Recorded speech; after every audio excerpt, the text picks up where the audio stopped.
السلام عليكم ورحمة الله وبركاته.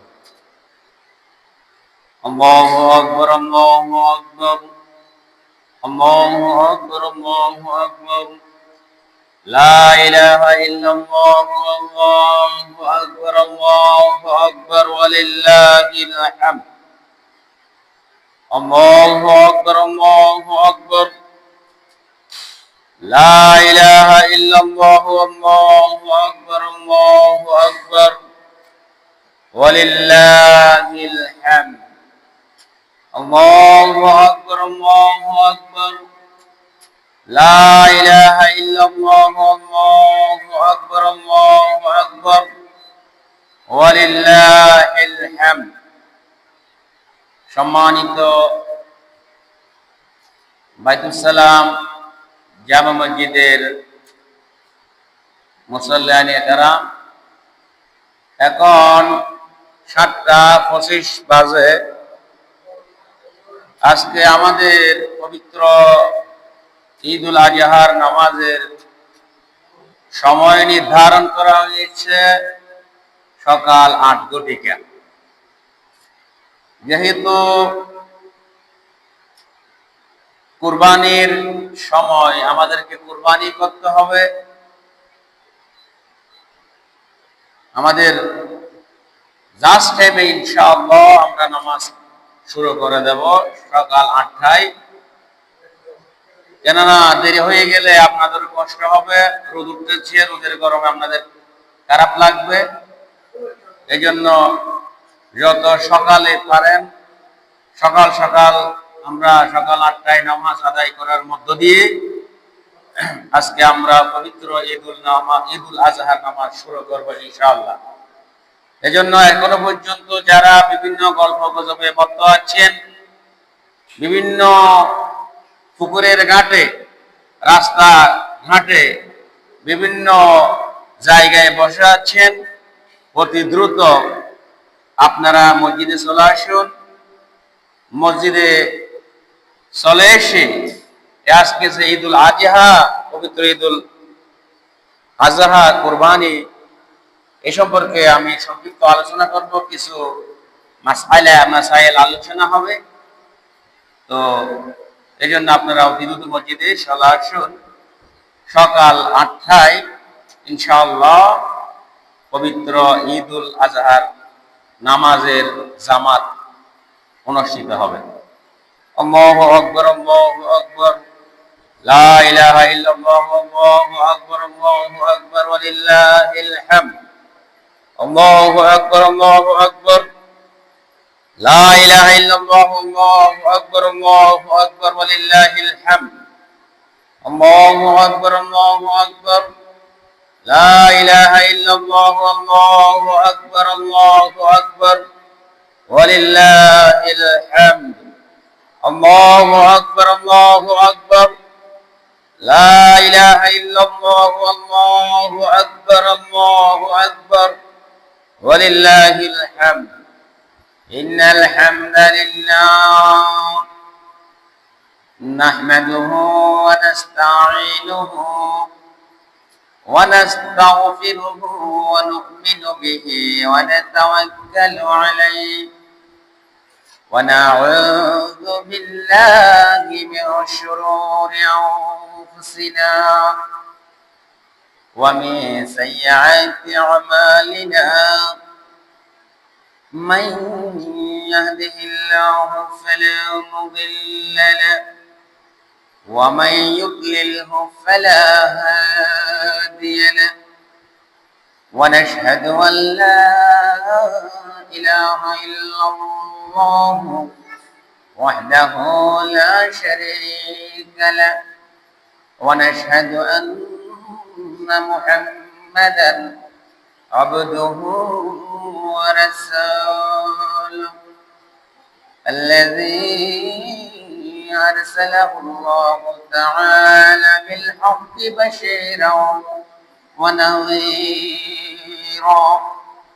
وداعيا إلى الله بإذنه وسراجا وقمرا منيرا فقد قال الله تعالى في شان حبيبه مخبرا وآمرا أعوذ بالله من الشيطان الرجيم بسم الله الرحمن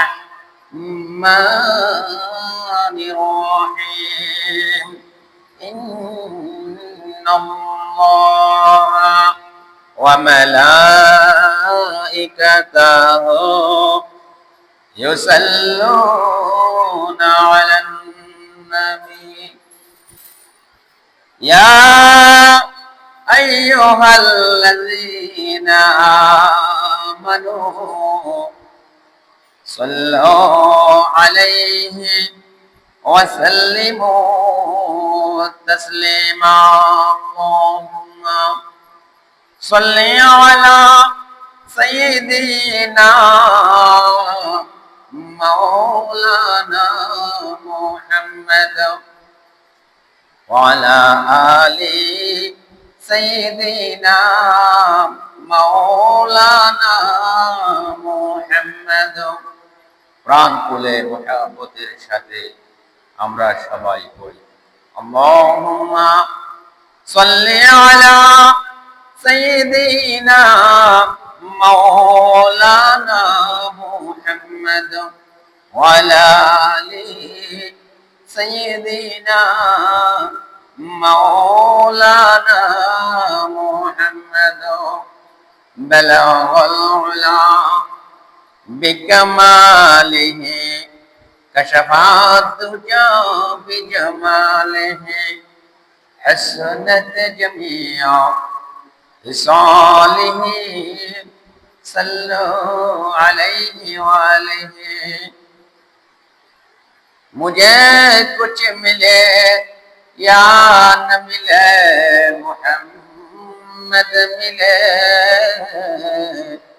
यानी वो शय जिससे अल्लाह मिले बलगल उला बिकमालिही कशफत दुजा बिजमालिही हसूनत जमिया हिसालिही सल्लु अलैहि वालिही सदक़ल्लाहुल अज़ीम।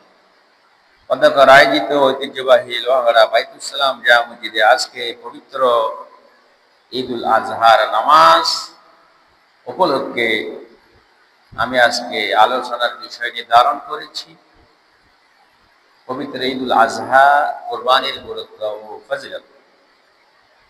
প্রিয় ভাইরা, মুসলমানদের দুটি গুরুত্বপূর্ণ দিন, গুরুত্বপূর্ণ ঈদ হচ্ছে ঈদুল ফিতর, ঈদুল আজহা। এর মধ্যে আজকে হচ্ছে ঈদুল আজহা। এই ঈদুল আজহার অর্থ হচ্ছে ত্যাগের উৎসব। ইসলাম ধর্মাবলম্বীদের কাছে সবচেয়ে গুরুত্বপূর্ণ দিন, সবচেয়ে ত্যাগের দিন হচ্ছে ঈদুল আজহা। এই জন্য এই ঈদকে কুরবানির ঈদও বলা হয়। আবার এই ঈদকে কখনো কেউ কেউ ঈদুল জোহা নামও কি করেন, অভিহিত করেন। এই ঈদুল আজহা এটা হচ্ছে আরবি বাক্যাংশ। এই ঈদুল আজহা এর বাংলা হচ্ছে ত্যাগের উৎসব। এই ত্যাগের উৎসব তথা ঈদুল আজহার মূল প্রতিপাদ্য বিষয় হচ্ছে ত্যাগ করা। আল্লাহ তাআলার নৈকট্য লাভ, আত্মত্যাগ, আত্ম উৎসর্গ, ভ্রাতৃত্ব, সৌহার্দ্য, সাম্য, মৈত্র, সম্প্রীতির সুমহান মহিমায় ভাস্কর হচ্ছে এই কুরবানি করা। আল্লাহর প্রতি অবিচল আস্থা, বিশ্বাস ও জীবনের সর্বোচ্চ সমর্পণের মাধ্যমে তার নৈকট্য লাভের একমাত্র মাধ্যম এবং সংস্কৃতির সমন্বয় হচ্ছে পবিত্র ঈদুল আজহা তথা পবিত্র ঈদুল আজহায় কোরবানি করা এবং সর্বোচ্চ ত্যাগ করা। এই কোরবানি শব্দটি আরবি হরবুন শব্দ থেকে এসেছে, যেটা হচ্ছে উর্দু এবং ফার্সিতে বলা হয় কুরবানি। ইসলামী শরীয়তের পরিভাষায় নির্দিষ্ট বস্তুকে একমাত্র আল্লাহ তাআলার নৈকট্য লাভের ও সন্তুষ্টি লাভের উদ্দেশ্যে নির্দিষ্ট সময়ে নির্ধারিত নিয়মে মহান আল্লাহ সুবহানাহু ওয়া তাআলার নামে জবাহ করাই হলো কুরবানি। তাহলে কার নামে জবাহ হবে? আল্লাহর নামে। এই কোরবানিটা ইসলামী শরিয়াতের অন্যতম একটি নিদর্শন। হানাফি মাযহাবের মতে প্রত্যেক সচ্ছল নরনারীর উপর, সুস্থ মস্তিষ্ক সম্পন্ন ব্যক্তির উপর কোরবানি করা হচ্ছে ওয়াজিব। আল্লাহ সুবহানাহু ওয়া তাআলা পবিত্র কোরআনের মধ্যে কোরবানির গুরুত্ব দিতে গিয়ে বলেন, ইরশাদ করেন, বিসমিল্লাহির রহমানির রহিম, ইন্না আ'তাইনাকাল কাউসার। হে নবী, আমি আপনাকে হাউজে কাউসার দান করেছি। ফাসওয়াল্লি লিরাব্বিকা ওয়ানহার, সুতরাং আপনি নামাজ পড়ুন এবং কুরবানি করুন। এই যে কুরবানি করার জন্য সরাসরি আল্লাহ সুবহানাহু ওয়া তাআলা নবী আকরাম সাল্লাল্লাহু আলাইহি ওয়াসাল্লামকে হাউজে কাউসার যে দান করেছেন, হাউজে কাউসারের দানের সুসংবাদ দিয়েই বলেছেন, হে নবী, আপনি কি করুন? নামাজ পড়ুন এবং কি করুন? কুরবানি করুন। এজন্য ইসলামী শরিয়াতে কোরবানি করা হচ্ছে ওয়াজিব। আল্লাহ সুবহানাহু ওয়া তাআলা পবিত্র কোরআনের অন্যত্র আয়াতের মধ্যে ইরশাদ করেন, কুল ইন্না সালাতি, হে নবী আপনি বলুন, নিশ্চয় আমার নামাজ, ওয়া নুসুকি আমার কুরবানি, ওয়া মাহইয়ায়া আমার জীবন, ওয়া মামাতি আমার মরণ, লিল্লাহি রাব্বিল আলামিন। মানুষের নামাজ, মানুষের কুরবানি, মানুষের মৃত্যু, মানুষের জীবন, মানুষ যা কিছু করে সমস্ত কিছু হচ্ছে আল্লাহ সুবহানাহু ওয়া তাআলার জন্য। বলেন না সুবহানাল্লাহ। আল্লাহ সুবহানাহু ওয়া তাআলা আপনি যে কুরবানি করতেছেন, গরু জবাই করছেন, ওট জবাই করতেছেন, ছাগল জবাই করতেছেন, ভেড়া জবাই করতেছেন, দুম্বা জবাই করতেছেন, সেগুলার গোশত আল্লাহ দেখেন না, রক্ত দেখেন না। তিনি দেখেন আপনার ভিতরে তাকওয়া আছে কিনা, আপনি কি আল্লাহর সন্তুষ্টির উদ্দেশ্যে কোরবানি করতেছেন কিনা। আল্লাহ সুবহানাহু ওয়া তাআলা সেগুলা দেখেন। আল্লাহ সুবহানাহু ওয়া তাআলা বলেন, লা ইয়ানালুল্লাহু লুহুমুহা ওয়ালা দিমাউহা ওয়ালাকিন ইয়ানালুহু তাকওয়া মিনকুম। আল্লাহ তোমাদের গোশত দেখেন না, তোমাদের রক্ত দেখেন না, তিনি তোমাদের ভিতরের তাকওয়া খুদাবিতে, আপনি কি আল্লাহকে ভয় করে কুরবানি দিচ্ছেন কিনা, আল্লাহর সন্তুষ্টি লাভের জন্য কুরবানি দিচ্ছেন কিনা, সেই তাকওয়াটা দেখেন। বলেন না সুবহানাল্লাহ। এজন্য একমাত্র তাকওয়ার পরিচয় হচ্ছে নেশাব পরিমাণ সম্পদের মালিক হলে সচ্ছল ব্যক্তির উপর কুরবানি করা।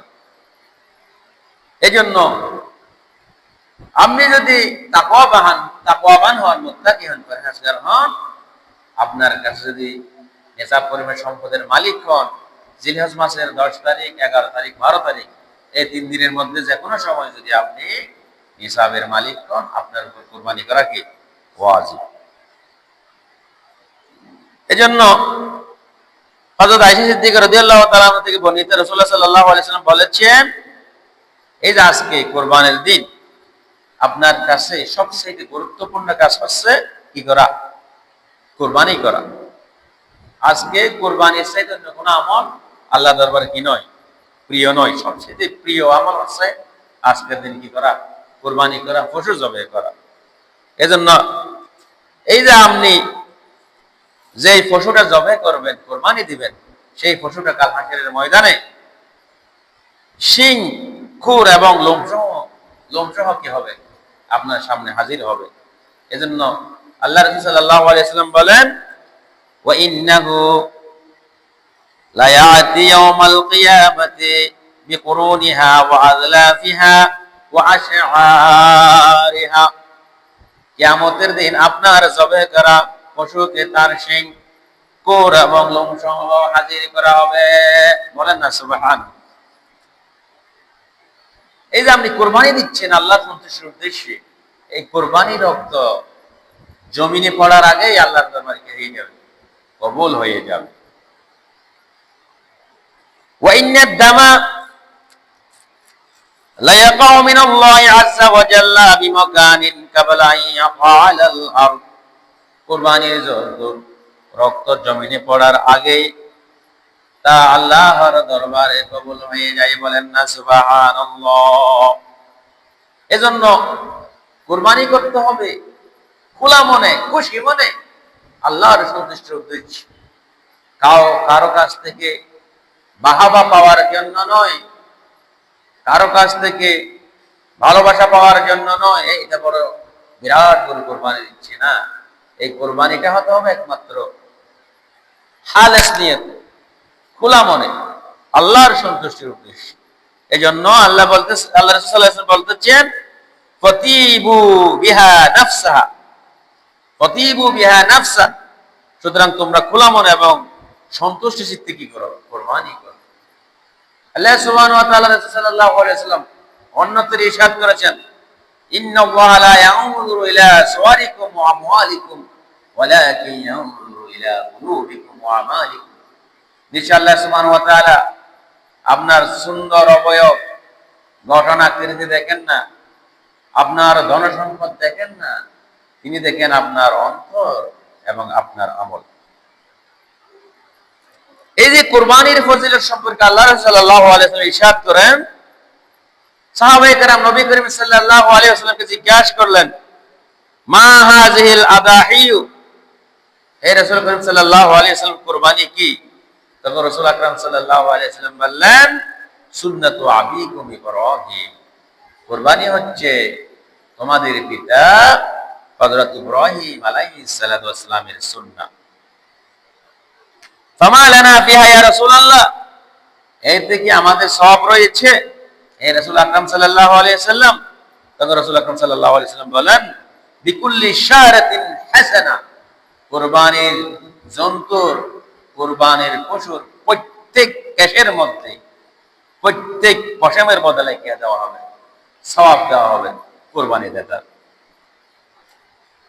আবার সাহাবায়ে কেরামরা নবী করিম সাল্লাল্লাহু আলাইহি ওয়াসাল্লামকে ভেড়ার পশম সম্পর্কে, ভেড়া সম্পর্কে জিজ্ঞেস করলেন। তখন আল্লাহ রাসূল সাল্লাল্লাহু আলাইহি ওয়াসাল্লাম বললেন, বিকুল্লি শারাতিন মিনাস সুফি হাসানা, ভেড়ার প্রত্যেকটি পশমের বদলায়ও একটি করে কি করা হবে? সওয়াব বৃদ্ধি করা হবে।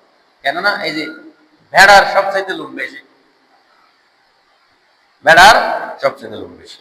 এই জন্য কুরবানি যারা করবেন, কুরবানির পশুর সম পরিমাণ সওয়াব আপনার আমল নামায় কি করা হবে? লিপিবদ্ধ করা। সম পরিমাণ লোম যতগুলো আছে তত পরিমাণ সওয়াব আপনার আমল নামায় কি করা হবে? লিপিবদ্ধ করা হবে। তবে কুরবানির ক্ষেত্রে আপনার নিয়তটা সহিহ হতে হবে। প্রিয় হাজিরিন, আর মাত্র 15 মিনিট সময় আছে। সকাল 8টায় আমাদের পবিত্র ঈদুল আজহার নামাজ শুরু হয়ে যাবে ইনশাআল্লাহ। আর মাত্র 15 মিনিট সময়। আপনারা এখনো যারা ঘোরাফেরায় আছেন, বাড়িতে অবস্থান করতেছেন, আপনারা অতি দ্রুত চলে আসুন। আল্লাহু আকবার, আল্লাহু আকবার, লা ইলাহা ইল্লাল্লাহ, আল্লাহু আকবার, আল্লাহু আকবার ওয়ালিল্লাহিল হামদ। আল্লাহু আকবার, আল্লাহু আকবার, লা ইলাহা ইল্লাল্লাহু আল্লাহু আকবার, আল্লাহু আকবার ওয়ালিল্লাহিল হামদ। এখন কুরবানির কতগুলো মশালা বলবো। যেমন আপনি কুরবানির পশু কি করেছেন? ক্রয় করেছেন। এখন ওই কুরবানির পশুটিকে জবাহের আগে আপনি হাল চাষ করতে পারবেন কিনা, এখান থেকে উপকৃত হতে পারবেন কিনা, গরুর গাড়ি বানিয়ে আপনি গরুর গাড়ি চড়তে পারবেন কিনা। কুরবানির পশু যখন আপনি কিনবেন, কেনার পরে কুরবানির পশু দ্বারা হাল চাষ করা, গরুর গাড়ির মধ্যে গাড়ি করে ওখানে কি আরোহণ করা কি নাই, জায়েজ নাই। এবং কুরবানির আপনার ফসম কাটা কি নাই, জায়েজ নাই। এজন্য কুরবানির পশু দ্বারা কিছু করা যাবে না। কেউ যদি এরকম করে থাকে, হাল চাষ করে থাকে, কোরবানির প্রথম কেটে থাকে, গরুর গাড়ি বানিয়ে আরোহণ করে থাকে, তাহলে আপনাকে ওই যে টাকাগুলো আপনাকে কি করতে হবে, সদকা করে দেবে, সদকা করে দিতে হবে। হাল চাষের মূল্য, আরোহণের মূল্য, পশমের মূল্য আপনাকে কি করতে হবে, গরিবের মাঝে সদকা করে দিতে হবে। এরপর কোরবানির পশু যদি কি হয়, আপনার দুগ্ধবতী হয়, তখন কি করা যাবে না, কোরবানির পশুর ওই দুধ দোহন করা যাবে না, দুধ পান করা যাবে না। এরপরে কোরবানি আপনি নিয়েছেন 7 জনে মিলে, এখানে মধ্যখানে হুট করে দেখা যায় একজন শরীকের মৃত্যু হয়েছে, একজনের শরীকে কি হয়েছে, মৃত্যু হয়েছে। এই অবস্থায় যদি ওয়ারিসের পক্ষ থেকে মৃত ব্যক্তির কোরবানি করার অনুমতি দেয়, তাহলে জায়েজ হয়ে যাবে। না হলে ওই শরীকের টাকা আপনাকে ফেরত দিতে হবে, আপনাদের বাকি 6 জনকে, অথবা আর একজন শরীককে আপনি কোরবানি করার জন্য ঢুকাতে পারবেন। তাহলে কোরবানি জন্তু আপনারা 7 জনে মিলে কিনছেন, ওই অবস্থায় একজন ব্যক্তি মারা গিয়েছে, একজন শরীকে না, ওয়ারিসের পক্ষ থেকে অনুমতি দিলে তার পক্ষ থেকে কোরবানি করতে পারবেন। আর যদি কি হয়, আর না হলে তার টাকাগুলো কি করতে হবে, ফেরত দিতে হবে। নতুন আর একজন শরীক ব্যক্তি কি করতে পারবেন, কোরবানির জন্য ঢুকাতে পারবেন। এখন কোরবানির পশুর বাচ্চা হলে, অনেক দেখা যায় কোরবানির পশুর কি হয়, বাচ্চা হয়। বাচ্চা হলে জবাই করার আগে কি করলো, কোরবানির পশুটা কি করলো, বাচ্চা দিয়ে দিল, তাহলে ওই বাচ্চার গোস্ত খাওয়া যাবে না, বাচ্চার গোস্ত খাওয়া যাবে না। ওই বাচ্চার কি পুরো গোস্ত কি করে দিতে হবে, সৎকার করে দিতে হবে। আবার ওই বাচ্চাটা জবে না করে সম্পূর্ণ জীবিত কি করে দেওয়া যাবে, সদকা করে দেওয়া যাবে। এরকম বাচ্চা হলে কি গরু এটা খাওয়া যায়, সমস্যা নেই। পেটের ভিতরে যদি বাচ্চা থাকে, এটা জীবিত থাকলে জব করে খাওয়া যাবে। অথবা ওই যে কোরবানির যদি পশুর এরকম বাচ্চা হয় জবাইয়ের আগে, তাহলে এটা কি করতে হবে, সদকা করে দিতে হবে, জীবিত হোক অথবা জবাই করে হোক। এখন আমরা অনেকে মৃত্যুর পক্ষ থেকে কি দিই, মৃত ব্যক্তির পক্ষ থেকে কোরবানি দিই না। মৃত ব্যক্তির পক্ষ থেকে কোরবানি দেওয়া জায়েজ। আপনি আপনার পিতার পক্ষ থেকে, দাদা দাদির পক্ষ থেকে, আপনার নিকটাত্মীয়ের পক্ষ থেকে কোরবানি দিতে পারবেন। মৃত ব্যক্তি যদি ওসিয়ত না করে তাকে, তবে সেটি নফল কোরবানি হিসেবে কি হবে, গণ্য হবে। আপনি কারো পক্ষ থেকে যখন কোরবানি দেবেন, সেটা কি হবে, নফল হিসেবে গণ্য হবে। ওই গোশতগুলা মৃত ব্যক্তির পক্ষ থেকে যদি আপনি কিনেন, কোরবানি দেন, একই নিয়ম, নিজেও খেতে পারবেন, অপরকেও খাওয়াতে পারবেন। মুস্তাহাব নিয়ম অনুযায়ী আপনি কিন্তু বন্টন করতে পারবেন। এখন কোরবানির পশু কি হয়ে গেছে, আপনার চুরি হয়ে গেছে, মরে গেছে, কোনো কারণে বাড়ি থেকে চুরি হয়ে গেলে, অনেক সময় এরকম হয়, অথবা মারা যায়। তাহলে এরকম যদি হয়ে থাকে, কারো যদি আগে থেকে কোরবানি কি হয়, ওয়াজিব হয়ে থাকে, সে নিজাব পরিমাণ সম্পদের মালিক, তাকে আরেকটি কোরবানি পশু কি করতে হবে, ক্রয় করতে হবে। আর যদি কোরবানি দাতা কি হয়, গরিব হয়, যার উপর কোরবানি ওয়াজিব হয়নি, কিন্তু সে কি করেছে, কোরবানির পশু ক্রয় করেছে, তার উপর আরেকটি পশু কি করা, ক্রয় করে কোরবানি দানে কি নয়, ওয়াজিব নয়। যিনি এসব পরিমাণ সম্পদের মালিক, তার যদি গরু মারা যায় অথবা হারিয়ে যায়, সরে নিয়ে যায়, তাহলে তাকে কি করতে হবে, আরেকটি পশু ক্রয় করে কোরবানি করতে হবে। আর গরিব হলে তার জন্য আরেকটি পশু ক্রয় করে কোরবানি করা কি নয়, ওয়াজিব নয়। এখন অনেকে দেখা যায় নবী করিম সাল্লাল্লাহু আলাইহি ওয়াসাল্লামের পক্ষ থেকে কি দেয়, কোরবানি দেয়। বলো না, আমরা 6 জনে 6 বরাত আরেক বরাত আল্লাহ রাসূলের পক্ষে দিয়ে দিই। তাহলে সামর্থ্যবান ব্যক্তি যারা আছেন তারা রাসূল আকরাম সাল্লাল্লাহু আলাইহি ওয়াসাল্লামের পক্ষ থেকে কোরবানি দিতে পারবেন, এটা উত্তম। আর এটা সবচেয়ে একটা সওয়াবের বিষয়, বড় সৌভাগ্যের বিষয়। আমরা আমাদের প্রিয় হাবিব হযরত মুহাম্মদ মুস্তাফা সাল্লাল্লাহু আলাইহি ওয়াসাল্লামের পক্ষ থেকে দিচ্ছি, কোরবানি দিচ্ছি। আর নবী করিম সাল্লাল্লাহু আলাইহি ওয়াসাল্লাম তার পক্ষ থেকে কোরবানি করার জন্য কি করেছিলেন, ওসিয়ত করেছিলেন। এই জন্য নবী আকরাম সাল্লাল্লাহু আলাইহি ওয়াসাল্লাম মদিনা শরীফে থাকা অবস্থায় 10 বছর তিনি কি করেছিলেন, কোরবানি করেছিলেন। এবং তিনি প্রতি বছর কি করতেন, কোরবানি দিতেন। এরপর এক অংশে 2 জন শরীক পাওয়া যাবে না, এক অংশে 2 জন শরীক পাওয়া যাবে না। 7 অংশ 7 জন, 7 অংশের মধ্যে আমি 10 জন হওয়া যাবে না, 14 জন হওয়া যাবে না। এক অংশের মধ্যে একজনই কি হবে, অংশগ্রহণ করবে।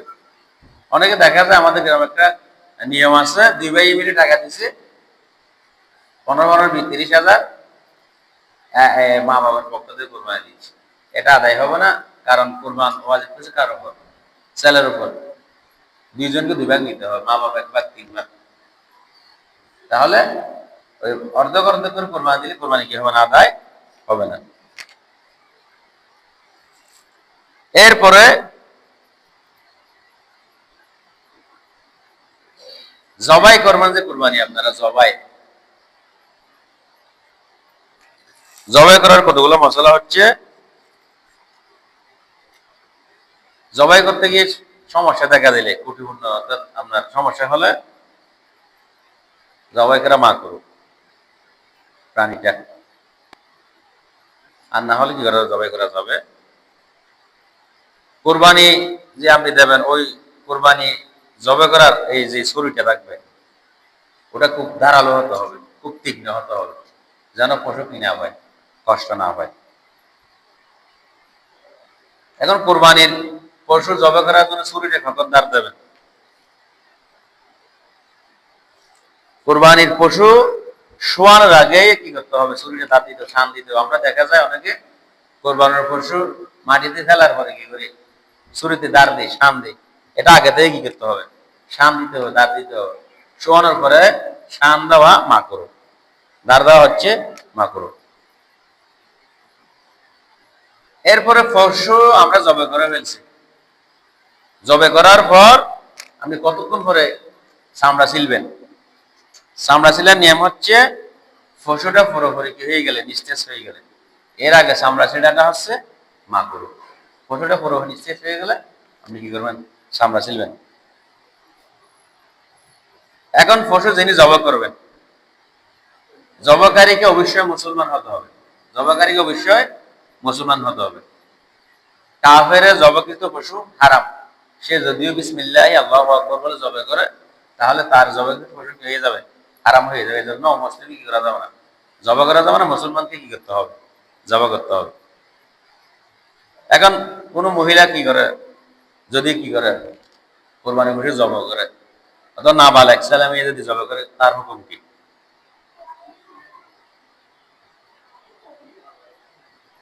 যদি জবাইকারী পুরুষ হয়, নারী হয়, নাবালেগ ছেলে হয়, মেয়ে হয়, তারা যদি নিয়ম কানুন জানে, দোয়া দরুদ জানে, তারা যদি পশু জবাই করে কি হয়ে যাবে, পশুটা হালাল হয়ে যাবে। তাহলে নারীরাও কি করতে পারবে, কোরবানি পশু জবাই করতে পারবে। ছোট বালকেরও, ছোট বালিকারও, এবং সবাই কি করতে পারবে, ওই যে দোয়া দরুদ জানলে, নিয়ম কানুন জানলে জবাই করতে পারবে। আমাদের সমাজে একটা নিয়ম চলা আছে, মেয়েরা কিছু করতে পারবে না। কেউ না থাকলে মেয়েরা সব কিছু করতে পারবে, মেয়েরা জবাই করতে পারবে, সমস্যা নেই। ওদের ওখানে চারটা বল দেওয়া বাড়ি, মাঠে ওখানে বাড়িতে কেউ নাই, এদের কি আত্মীয় বিদেশে থাকে, এরা চাইলে পারবে জবাই করতে পারবে, সমস্যা। মেয়েরাও জবাই করতে পারবে, মেয়েরা, ছোট বাচ্চারাও জবাই করতে পারবে, ছোট নাবালিকা মেয়েরাও কি করতে পারবে, জবাই করতে পারবে, নিয়ম কানুন জানতে পারবে। এখন কোরবানির পশু নিজ হাতে, নিজের পশু নিজে জবাই করাটা হচ্ছে সবচেয়ে উত্তম, মুস্তাহাব। নিজের পশু নিজে নিজে জবাই করা কি মুস্তাহাব।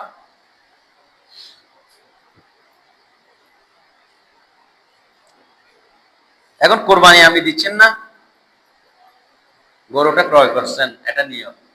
আপনি বাজারে গিয়ে কোরবানি ক্রয় করছেন, তাহলে কোরবানি নিয়তটা হবে অন্তরে, তাসদিক বিল জান, অন্তরে কি করতে হবে? নিয়ত করতে হবে। আমি মুখস্থ না করলেও আপনার ভিতরে যদি কি হয়, নিয়তটা সহি হয়, তাহলে এটা নিয়ত সহি হয়ে যাবে। তবে জবাইয়ের সময় কি করতে হবে? দোয়াটা মুখে বলা আবশ্যক, দোয়া মুখে বলতে হবে।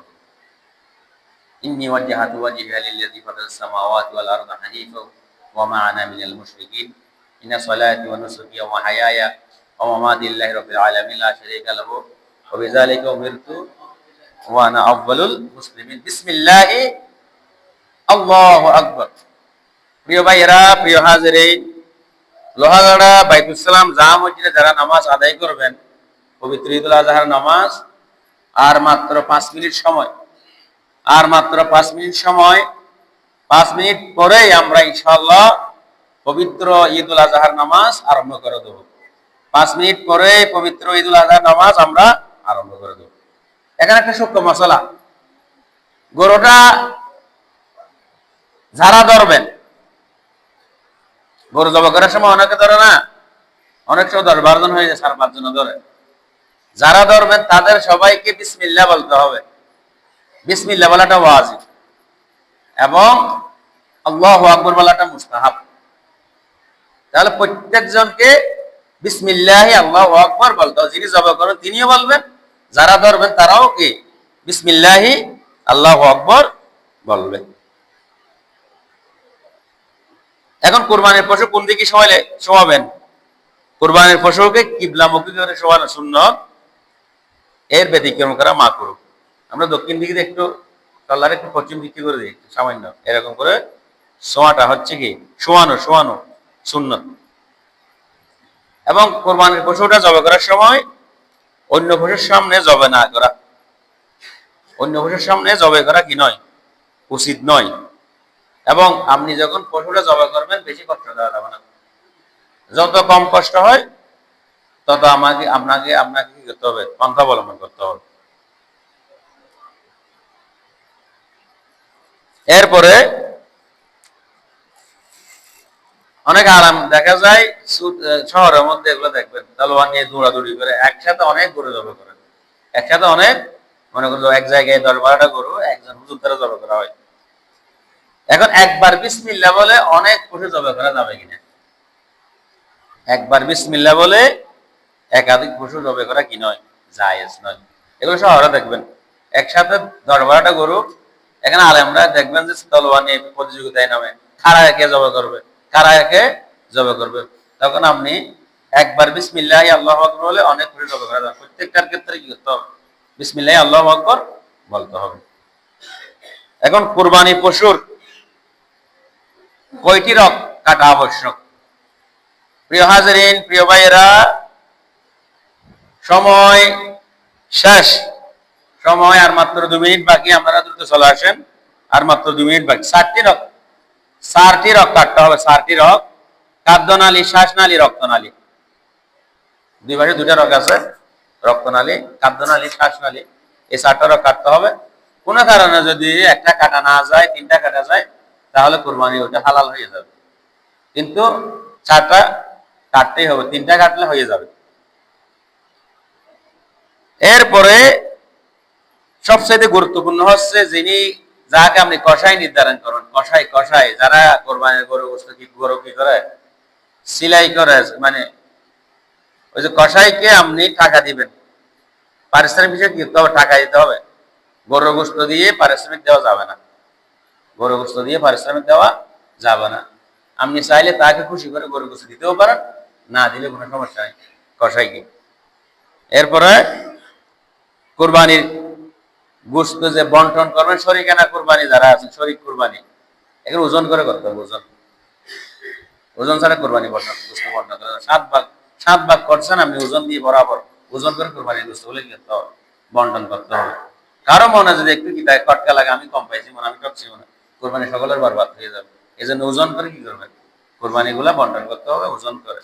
হাড়গুড় গুলা একটু এমনি করলে সমস্যা নাই, কিন্তু গোস্ত গুলাকে আপনাকে কি করতে হবে, ওজন করে ভাগ করতে হবে। তারপরে এই কুরবানির গোস্ত গুলা আমরা সবাই জানি 3 ভাগে ভাগ করা মুস্তাহাব। 1 ভাগ নিজের জন্য, আর 1 ভাগ নিকট আত্মীয়ের জন্য, আর 1 ভাগ পাড়া প্রতিবেশীর জন্য কি করা, ভাগ করে দেওয়াটা হচ্ছে মুস্তাহাব। প্রিয় হাজিরিন, প্রিয় ভাইয়েরা, নামাজের তো সময় হয়ে গেল, এখন 8টা বাজতেছে, নামাজের সময় হয়ে গেছে। এখন অনেকে দেখা যায় কুরবানির গোশত বিক্রি করে, চর্বি বিক্রি করে, চামড়া বিক্রি করে। তাহলে কুরবানির গোশত, চর্বি, চামড়া এগুলা বিক্রি করা, যদি কেউ বিক্রি করে তাহলে সমস্ত টাকা কি করতে হবে, সদকা করে দিতে হবে। আপনি কুরবানির গোশত বিক্রি করতে পারবেন, চর্বি বিক্রি করতে পারবেন, চামড়া বিক্রি করবেন, এ যদি কোনো কেউ বিক্রি করে সমস্ত টাকা কি করতে হবে, সদকা করে দিতে হবে। চামড়াটাও কি করতে হবে, সদকা করে দিতে হবে। এই জন্য আমাদের এই মাদ্রাসার মধ্যে চামড়া নেওয়া হচ্ছে। আমরা সবাই যারা কুরবানি দিবেন, আমাদের প্রথমে আগে আমার নিজের এলাকায় যেহেতু মাদ্রাসা আছে, এতিমখানা আছে, চামড়াটা এখানে দিয়ে দেবেন। চামড়াটা এমনিতে সদকা করে দিতে হবে, রশিটা পর্যন্ত সদকা করে দিতে হয়। চামড়া, রশি সবকিছু কি করতে হয়, সদকাকে রইতে হয়। এই জন্য আপনারা চামড়া কি করবেন, চামড়া এখানে আমাদের মাদ্রাসায় নেওয়া হবে, আমরা সমস্ত চামড়াগুলো মাদ্রাসায় দিয়ে দেবেন। এই জন্য যদি কেউ এই যে চর্বি গোশত বিক্রি করে, তার কি করতে হবে, সদকা করে দিতে হবে। এখন কোরবানি গোশত বিধর্মীদের দেওয়া যাবে কিনা? হ্যাঁ, দেওয়া যাবে। কোরবানি গোশত হিন্দু, বৌদ্ধ, খ্রিস্টান, মুসলমান সমস্ত কেউ খেতে পারবে, সবাইকে দিয়ে আপনি কি করতে পারবেন, দিতে পারবেন, বাধা নেই। অনেকে একটা কুসংস্কার সমাজের মধ্যে, নিজের কোরবানি গোশত নাকি নিজে খেতে পারে না। নিজের কোরবানি গোশত নিজে খাওয়াটাই মুস্তাহাব, নিজে খাওয়াটা কি মুস্তাহাব। এরপরে আমরা যে কুরবানি, আজকে অনেকে কুরবানি করতে না পারলে, কোনো কারণে কোনো সমস্যা হয়েছে, হঠাৎ দুর্ঘটনা হয়েছে, আল্লাহ না করুক, 3 দিনে যে কোনো দিন কুরবানি করতে পারবেন। 10 তারিখ, 11 তারিখ, 12 তারিখ, 3 দিনে যে কোনো দিন কুরবানি করতে পারবেন। রাতেও আপনি কি করতে পারবেন, পশু জবাই করতে পারবেন। রাতেও পশু যদি কি থাকে, আলো থাকে, পর্যাপ্ত আলো থাকে, রাতেও কি করতে পারবেন, কুরবানির পশু কি করতে পারবেন, জবাই করতে পারবেন। তাহলে কুরবানি আপনি আজকে, কালকে, পরশু 3 দিন করতে পারবেন, কুরবানির পশু জবাই করতে পারবেন, আপনার ওয়াজিব হয়ে যাবে, আদায় হয়ে যাবে। ওয়া আখির দাওয়ানা আলহামদুলিল্লাহি রাব্বিল আলামিন। আসসালামু আলাইকুম ওয়া রাহমাতুল্লাহি ওয়া বারাকাতুহু।